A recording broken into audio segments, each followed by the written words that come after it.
man who is not after God's heart is a man who will separate you from God's heart. And sometimes we be so desperate to be in a relationship. This used to be me, so hungry and thirsty for physical relationships. But God used to be like, well, why is the relationship you have with me not enough?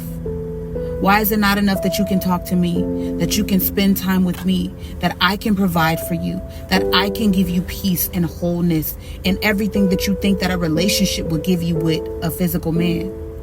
And when you get relationship with me, I will send you a man who is already in alignment with me.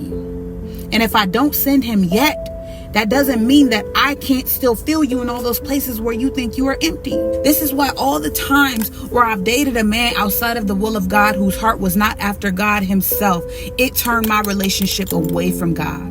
Because if woman reflects the glory of man and man reflects the glory of Christ, but the man doesn't have his head in Christ, all he's going to do is turn my head away from Christ, my eyes, my heart away from Christ.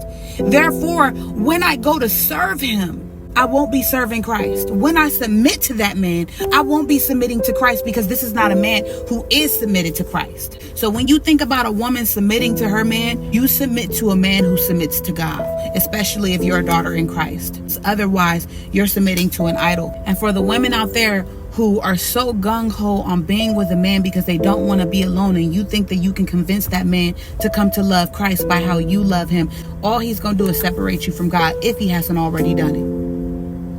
That man's mind has to already be on Christ.